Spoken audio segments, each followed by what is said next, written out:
Whenever someone asks, who's the strongest base Primarch, the answer is almost always the same. Magnus the Red, Sanguinius, the Lion, Fulgrim, and maybe even Gunred Gers. But would it surprise you to hear that Horus Lupercal deserves to be in that conversation too? Yes, heard, the Balding Menace.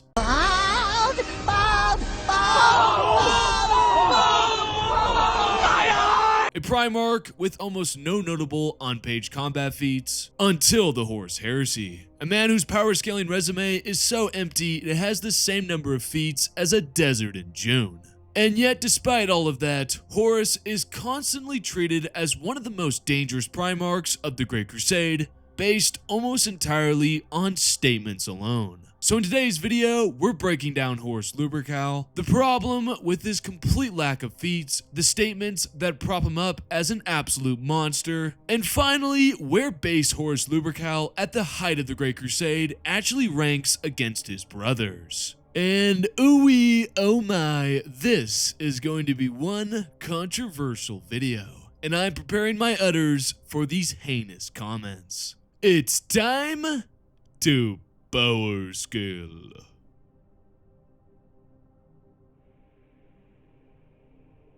Horus Lupercal, first Primarch found, War Master of the Great Crusade, and the Emperor's favorite son. On paper, this is the guy you would expect to have the best feats in the entire 30k setting.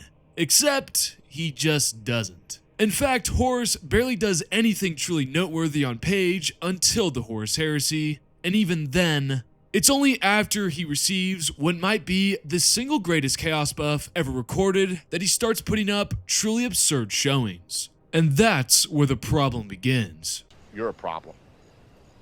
You're a real problem. Because despite this near total lack of base form feats, Horus is constantly spoken of in the highest possible terms by his brother Primarchs, hyped as that guy almost entirely through reputation. Now before we go further down the cow hole, let's clarify what I mean by a base Primarch. This refers to a Primarch before any significant external boosts. So no warp enhancements, no chaos empowerment, no later heresy level buffs, just their natural, fully grown Primarch self as seen during the heights of the Great Crusade. That's the Horus we're evaluating, not his evil, balding menace form. Now, as you all know, I don't like relying on statements unless there's a whole lot of them. And unfortunately for my sanity and yours, Horus has well, let's just say a fuck ton of statements supporting the fact that he is indeed one of the strongest base Primarchs. So we're left with a weird power scaling problem. How do you fairly compare a Primarch who's almost entirely statement based to Primarchs who have concrete, repeatable feats? When you start seeing claims that Horus is relative to the Lion, you have to ask, does that mean he could defeat Gunred Gers the same way the Lion did? Or are we just stacking hype on top of hype? It gets really confusing really fast. So before we dive into the mountain of statements surrounding Horus Lupercal, let's start with what actually exists.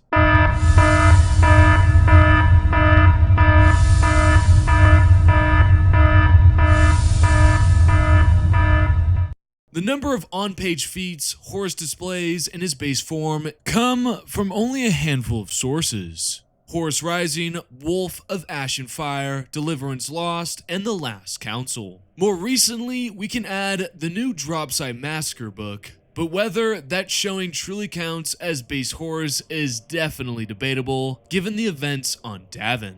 We'll circle back to that complication in a moment. One of Horus's most significant base form showings comes from the Wolf of Ash and Fire, where we see him fighting multiple Prime Orcs described as being Primarch sized or larger. As we know, Orcs scale in strength directly with size. The Emperor was fighting his way through a howling mob of the largest greenskins Horus had ever seen.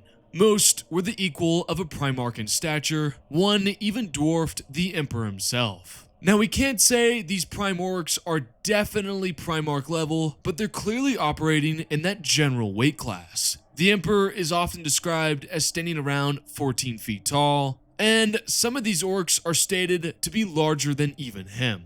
For reference, the beast that Vulcan fought centuries later stood at roughly 30 feet tall and was probably at or above Primarch level. That comparison suggests these Primorcs are extremely powerful, but likely still below true Primarch strength. Even so, Horus performs impressively. Despite losing both his weapons, his power sword destroyed off screen, and his twin bolters emptied, Horus continues fighting with his bare hands. He then faces a particularly massive Primorc, one larger than the Emperor himself. Horus gripped one of the warlord's mechanized arms. The arm's strength was prestigious, but centimeter by centimeter, Horus forced it around. Lightning blasted from the weapon, burning Horus's hands black. Bone gleamed through the ruin of his flesh. And this is where scaling becomes quite messy, folks. That same orc is somehow engaging the Emperor in a one-on-one struggle, which already stretches credibility here.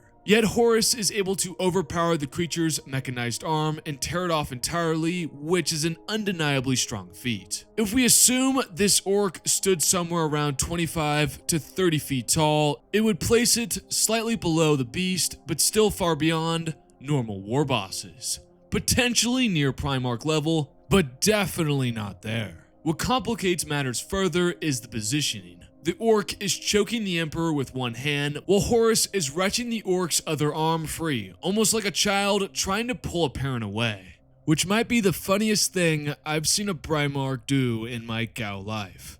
Jokes aside, people, this is still a solid strength showing for base Horus. But it's also extremely hard to scale cleanly, because this fight simultaneously elevates Horus while raising questions about how the Emperor and the orcs are being portrayed. I mean, this whole fight scene really makes the Emperor just look simply weak. I mean, we've seen him in the Master of Mankind being able to destroy a unnumbered amount of demons quite easily, and then he can't defeat one Prime Orc in a one-on-one fight.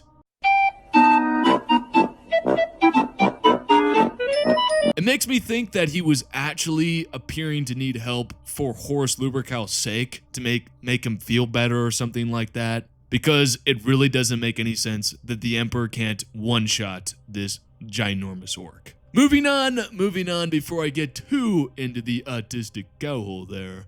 The next book is Horus Rising, where Horus's only real showing is a durability feat. He tanks an Inner X arrow, one that had previously punched straight through a fully armored Space Marine. An arrow had embedded itself in the War Master's left arm. Without wincing, he dragged it out and watched his blood splatter the flagstones at his feet. It's decent, but hardly spectacular by Primarch standards. Then we get to the last council, where Horus fares far worse.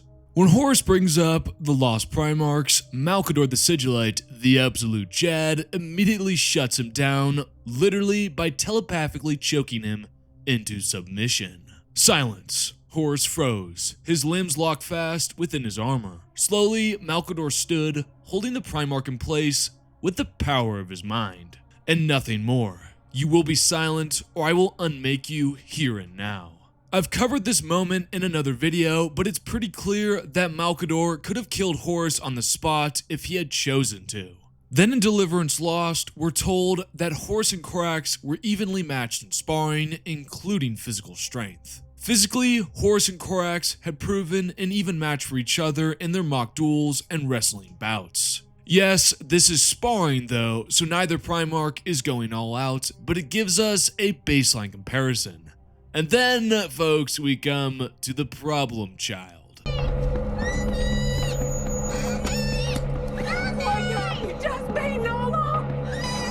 In the new Dropside Massacre book, Horus defeats Angron in single combat.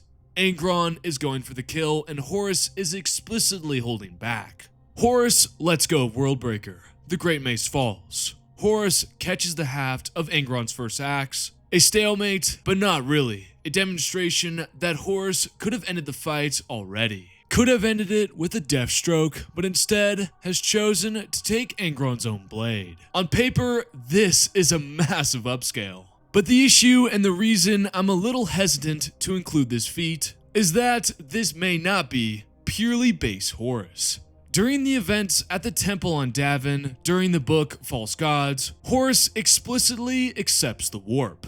The abyss of the warp vortex yawned above him. He surrendered to its power and let it take him into its embrace. This is explicit chaos corruption. After the events on Davin, upon leaving the temple, he is described as fundamentally changed.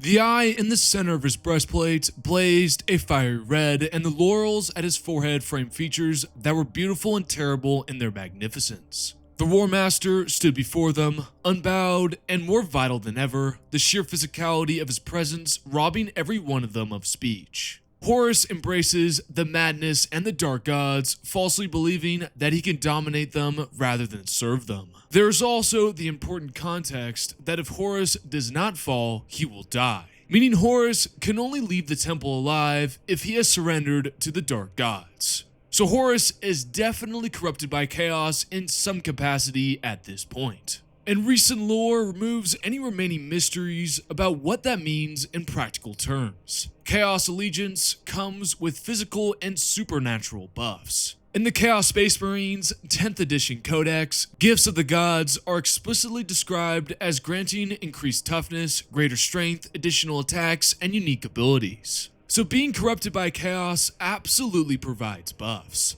The problem is that Horus in his post-Davin state is never clearly quantified. He doesn't show any dramatic changes until Moloch, where he gains further power. In fact, in the book Vengeful Spirit, Demon Primarch Fulgrim suggests that Horus hasn't changed at all, which makes the Angron fight extremely difficult to categorize if Horus was aided by chaos buffs or not. So here's what we're gonna do with it. We will count the Angron fight because it exists and it matters, but it comes with a very large asterisk. If we take all of Horus's feats together and ignore statements for the moment, he comes across as a Primarch with solid physical strength, largely average durability by Primarch standards, and overall combat ability that appears broadly comparable to Korax rather than decisively above his peers. If we exclude the Angron fight entirely, Base Horus Lupercal reads as a solid but ultimately unremarkable Primarch, landing comfortably at the top of the mid-tier, rather than clearly being a top 3 or top 5 Primarch. If we do factor in the Dropside Massacre fight, while acknowledging the massive asterisk that comes with it, then Horus is clearly above Angron, which I will admit conveniently aligns with what many prior statements have long claimed about his strength. Oh yeah, it's all coming together. But once again, folks, the core problem remains we can't definitely say this is clean, uncontested Base Horus, given his corruption at Davin, and the mystery surrounding any buffs he may have received at that time. And this is where we get to the absolutely mountainous pile of statements surrounding Horus that don't just challenge this conclusion, it completely obliterates it. Like a bunch of teenagers did to the Emperor's Death Star. Did you like that analogy right there? I really dug deep for that one, fellas. Taken together, these statements strongly support the argument that Horus Lupercal may actually be one of the strongest base Primarchs, despite what his limited on-page feats initially suggest. Hold on to your butts, people. It's time to get into the many statements surrounding the Balding Menace. Oh shit, here we go again.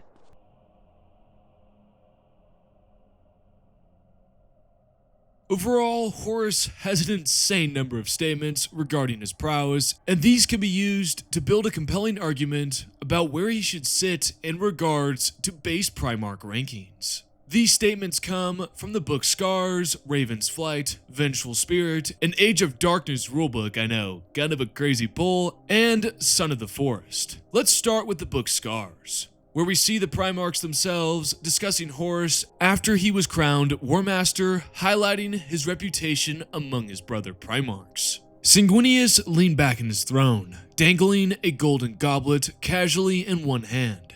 They placed wagers on which one of us would win in single combat. There are odds, I have seen them. Mortarion snorted. Fulgrim, the fourth of the gathering, laughed. That has been settled, has it not? Our brother Horus wins them all. While Mortarion voices a minor disagreement, pointing out that each wager was for a different type of fight, this statement still clearly positions Horus as one of the strongest Primarchs in raw combat prowess, at least in reputation. I mean, how else would the Primarchs, who are notoriously egotistical and arrogant, would agree on this except for stupid Mortarion, unless Horus was widely regarded as a strong Primarch. The next statement is from Raven's Flight, where we get a direct comparison to Angron, one of the deadliest close combatants among the Primarchs. This is from Corvus Corax's point of view.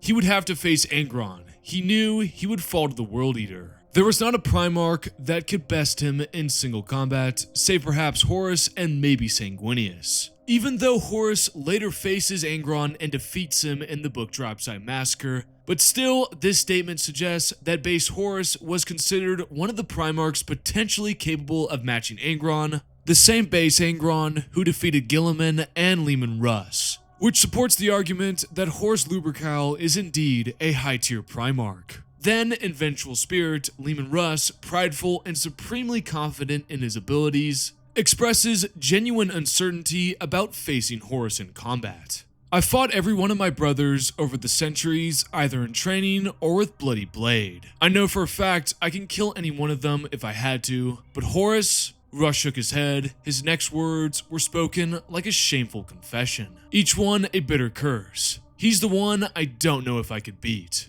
While Russ had previously lost to Angron, the fact that he recalls Base Horus as the only brother he isn't confident he could defeat speaks volumes about how Horus's natural abilities were perceived. The Age of Darkness rulebook reinforces Horus's skill in comparison to the Lion. Despite his honored place, the Lion remained apart, for though his strategic skill and talent with a blade rivaled that of Horus himself. This statement implies that Horus and the Lion are essentially equal in swordsmanship, placing Horus at the very top tier of martial skill among the Primarchs. Regardless of how you want to rank the top 5 in terms of duelists, the fact alone that Horus is being compared to a top 5 Primarch in terms of dueling means that he should be considered in that argument as well. God damn, Horus is absolutely a statement merchant. I mean, the dude has literally no feats, and then just one statement puts him as relative to the Lion in combat skill, and immediately enters the conversation for top 5 Primarch just because of the Lion's feats alone. That's some old bullshit. Finally, in Son of the Force, Horus is again compared to the Lion, this time in a broader sense. This is the Lion's memory of Horus, and mighty though the much-loved Lupercal was, the Lion remembers what Guilliman told him once back on Macragge, that Horus had resented the Lion for he knew that they were equals. While it's unclear whether this comparison refers specifically to swordsmanship, general strategy, or raw strength, it implies yet again that Horus and the Lion were equals overall. Taken together, these 5 statements show a clear pattern. Scars places Horus among the strongest Primarchs in combat. Raven's Flight asserts he could contend with Angron. Vengeful Spirit confirms even Leman Russ isn't confident against him. And Age of Darkness and Son of the Force compare him to the Lion in skill and overall capability. If we pair these statements with Horus's actual feats, like his combat against Prime Orcs, tearing a massive Orc Warlord's arm off, and sparring evenly with Corvus Corax, even though both were probably not going all out since it was a sparring match, we can conclude that Base Horus is exceptionally strong, as the statements from his peers align reasonably well with his few concrete feats, which shows that Horus is indeed a top-tier base Primarch. So now let's move on to ranking this version of Horus against the rest of the base Primarchs.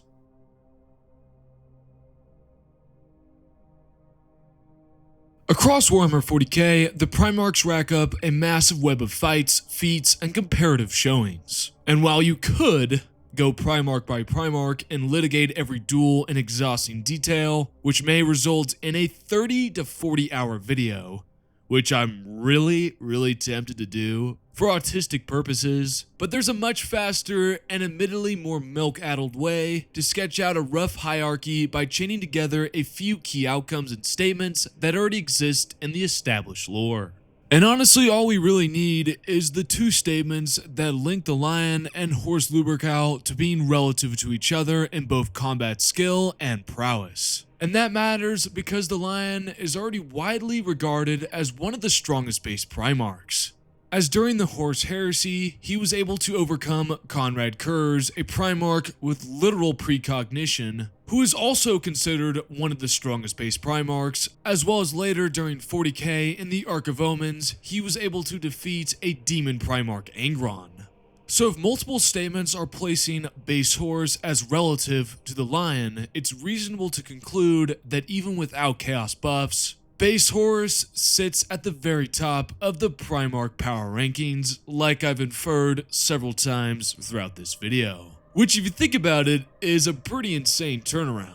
Base Horus goes from almost no feats on page to being considered on par with the Lion and above Angron and Leman Russ, all purely through statements and a few key showings. God damn, I need to get me some gosh darn statements. Someone write a codex and say a falling cow can beat Magnus the Red in a psychic one-on-one fight. Oh yeah, it's all coming together. Let's now dial in his spot. Is he the #1 base Primarch? Let's debate from what we know. Magnus the Red is consistently described as the #1 base Primarch when he is unnerfed and operating without contrived context working against him. Yes, I'm looking at you, Space Wolf fans, and frankly, I don't see a serious argument that would say otherwise. We have moments from Echoes of Eternity where Magnus literally atomizes Vulcan. Additionally, Magnus is explicitly stated to be the second strongest Psyker in the universe, surpassed only by the Emperor himself. That alone puts him in a category no other Primarch can meaningfully occupy. No amount of sword skill, physical durability, or battlefield experience realistically compensates for a Primarch who can rewrite reality, disintegrate you at range, or crush your soul before the fight even begins. When Magnus is allowed to actually use his powers without narrative shackles, no other base Primarch has a reliable answer to him. Not Horus, not the Lion, not Angron, and definitely not Leman Russ. They may be monsters in close combat, but against a Psyker of Magnus's caliber, that advantage barely matters. For example, we already have proof that even Horus has no answer to a psychic attack. When Malkador telepathically chokes Horus, there is nothing Horus can do to break free. No counter, no brute force solution, he is completely at the mercy of a Psyker operating on a higher level. Now scale that interaction properly. Malkador is an elite Psyker, but Magnus is vastly beyond him in raw power, range, and versatility. If Horus can't respond to Malkador's psychic grip, then there's no coherent argument that he somehow has an answer to a fully intact, unrestrained Magnus the Red fighting without narrative handicaps. That's why at a base Primarch level, Magnus is simply categorically unfair. So he is still the #1 undisputed base Primarch. Which leaves us the rest of the D-Gen Space Babies. And for me, the #2 spot goes cleanly to the magnificent Hawkboy, Sanguinius. I know a bunch of Fulgrim fans just fell to their knees in their local Walmart, but hear me out, fellas. Sanguinius, without amps, blessings, or external buffs, consistently puts up absurdly high-end showings. He kills greater demons, defeats a demon Primarch, and ultimately goes toe-to-toe with Horus at the absolute height of his power. God Emperor Horus, as I like to call him, who was able to manipulate time, space, and reality itself like a child playing with Play-Doh. Yes, that version of Horus was holding back, but that caveat only goes so far. Even restrained, Ascended Horus is still operating on a level far beyond any base Primarch, and may be one of the strongest beings in 40K in general. The fact that Sanguinius is able to wound him, gut him, and force the War Master into a real fight is an insane feat by any standard. What makes Sanguinius stand out is that he achieves all of these feats without insane psychic abilities like Magnus the Red. His powers come from raw physical supremacy, speed, skill, and durability. No gimmicks, no reality warping, just unmatched martial excellence. That's why he's the GOAT! The GOAT! That's why when you strip away psychic hacks and situational amps, Sanguinius is the strongest pure base Primarch, second only to Magnus the Red and comfortably above the rest. I don't see anyone else doing what Sanguinius did during the siege while exhausted and badly wounded. He is simply built different.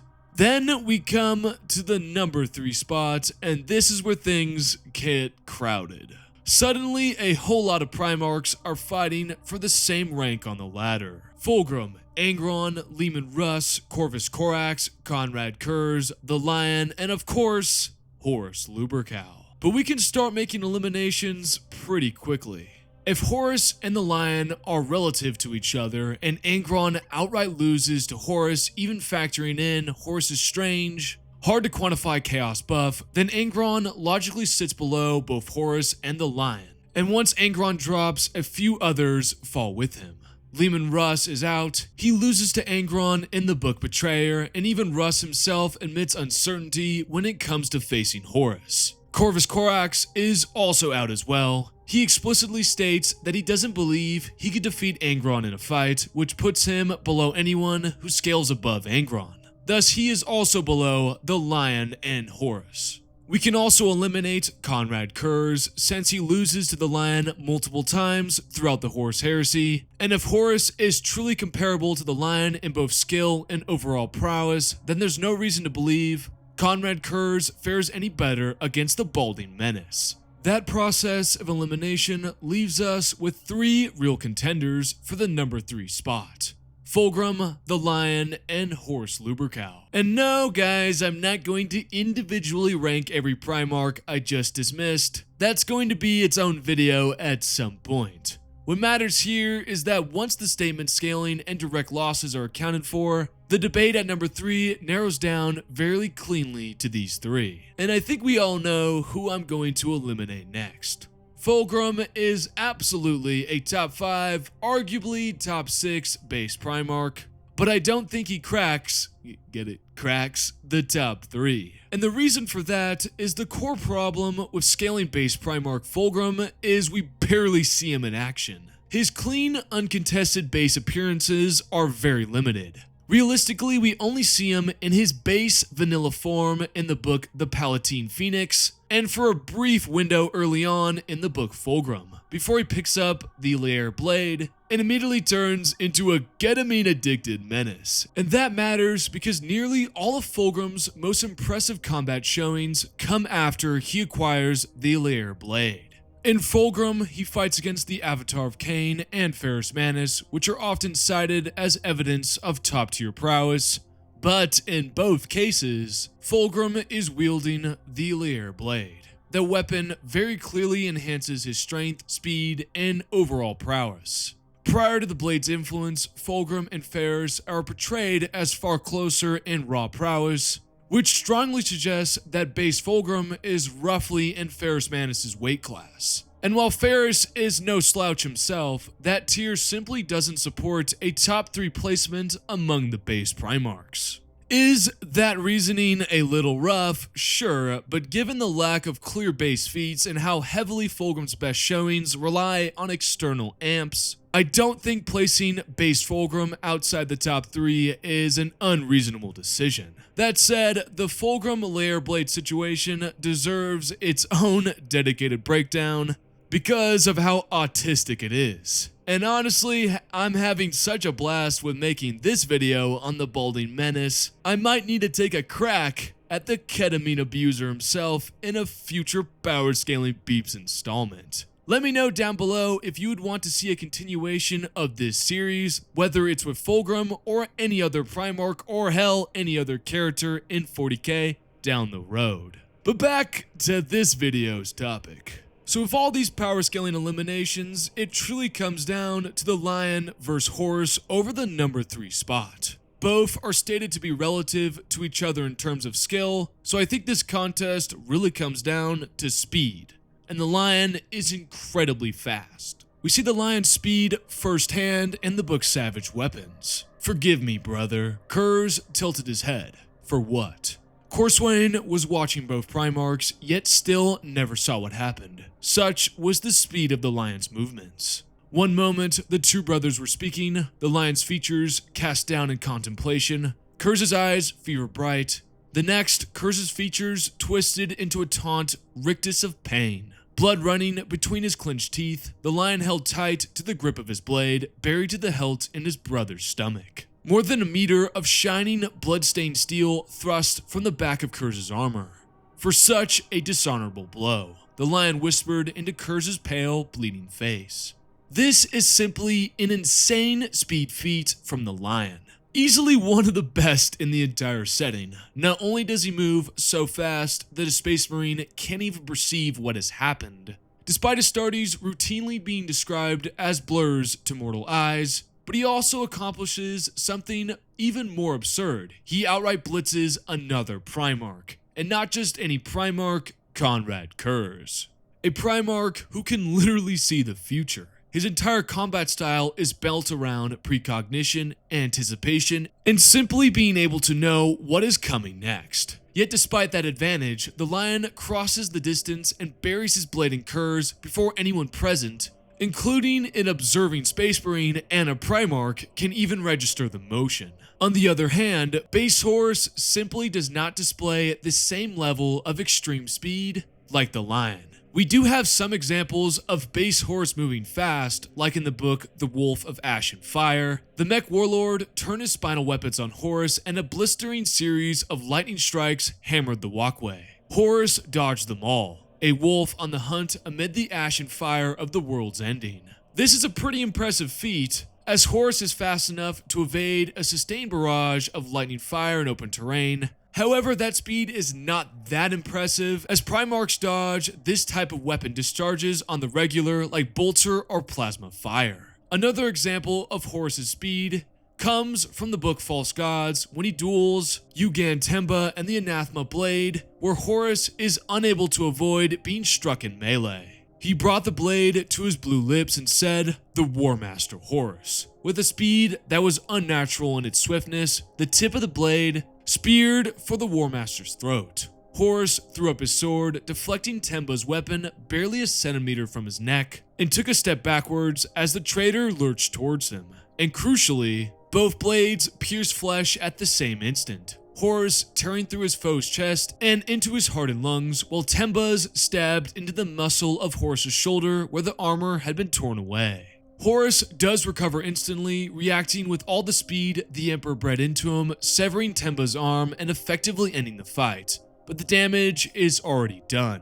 He is struck cleanly in a direct exchange and will soon succumb to his wounds, resulting in his corruption by the dark gods on Davin.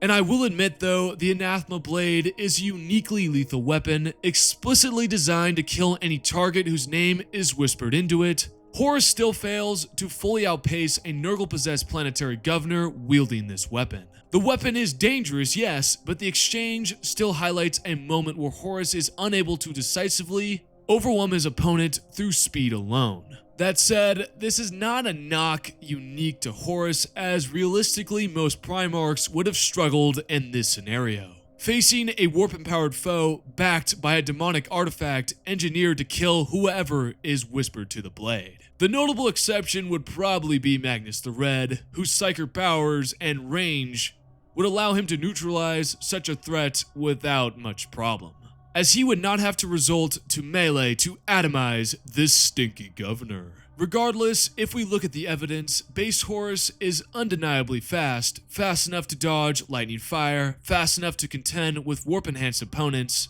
and fast enough to react decisively once engaged. But what he does not consistently demonstrate is the ability to overwhelm other Primarchs through sheer speed alone. The Lion, by contrast, does exactly what speed should accomplish. He is able to blitz a Primarch mid-monologue, and not just any Primarch, but Conrad Kurz, who possesses precognition, something that should theoretically counter raw speed. The fact that Kurz couldn't even see it coming is what makes this feat so extraordinary. In terms of durability, the two Primarchs may be somewhat similar on paper, but the difference comes down to sheer volume and quality of feats. Base Horus has a very limited selection, dodging lightning in the book Wolf of Ash and Fire, taking an Interx arrow in Horus Rising. His Dropside Massacre feat against Angron is impressive, yes, but it comes with yet again a huge asterisk. The Lion, on the other hand, demonstrates remarkable durability across multiple sources. His Primarch novel, The Great Crusade, and the Horus Heresy. He tanks blows that would kill Space Marines, survives multiple Primarch level fights with Leman Russ and Conrad Kurz, including an 164-foot fall during combat,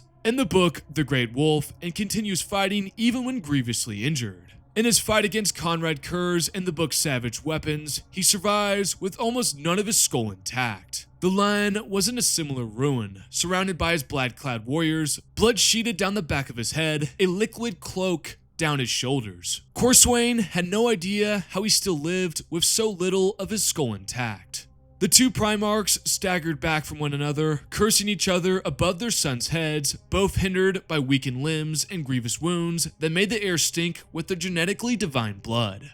This collection of feats gives the Lion a clear edge in durability, and combined with his superior speed, it becomes difficult for Base Horus to compete on the same level. That said, statements about Horus can't be simply ignored. We know from sources like Age of Darkness and the Son of the Forest that Horus is relative to the Lion in overall skill and a better duelist than Leman Russ, and capable of standing up against Angron from Raven's Flight.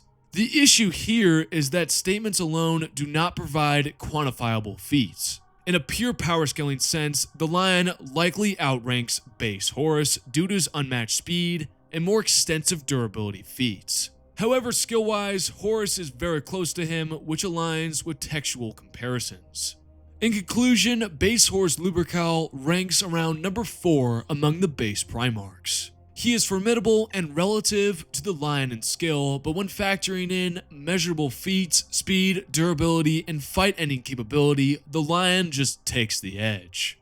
It really just comes down to the fact that Horus has no feats on paper, and thus I can't simply say that Horus is over the Lion, because all we have to work with is statements that say he is relative to the Lion. So you could make the argument that they are just simply equal to each other, but I feel like since Horus shows nothing to really show that he is a fast or remarkably durable Primarch on par with Mortarion, then I have to say the Lion is number 3. Another issue with power scaling in 40K, folks.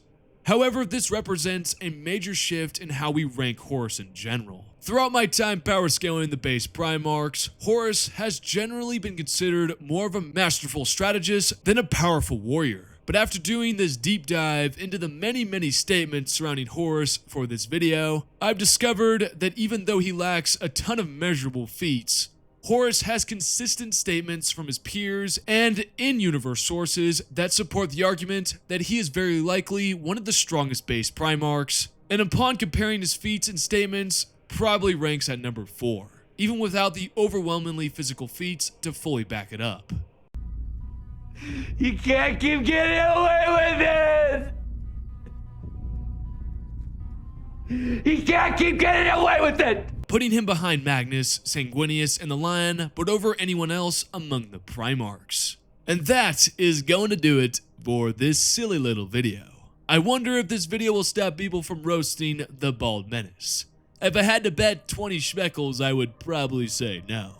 But I guess that's life, folks. If you would like to see another power scaling analysis of a certain 40k character, specifically a Primarch, let me know down in the comments. I've honestly been having a lot of fun doing these. Just like the Custodes power scaling, I'm probably going to tackle the Avatar of Cain and Psychers later this month or in the month of February. So if you would like to see Fulgrim or maybe Gilliman tackled soon, let me know down in the comments. If you've enjoyed this detailed breakdown and want to support the Falling Gao, consider joining my Patreon or YouTube memberships. You'll get access to behind-the-scenes content and even the chance to vote on future power scaling debates. Your support helps me dive even deeper into the lore and bring you more content like this.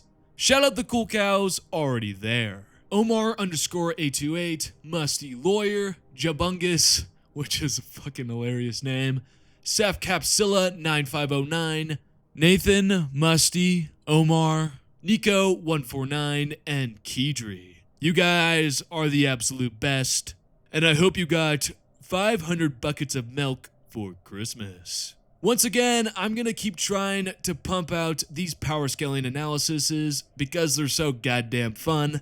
So make sure you stick around. Stay milked, fellas, and Happy New Year. I will see you all real soon.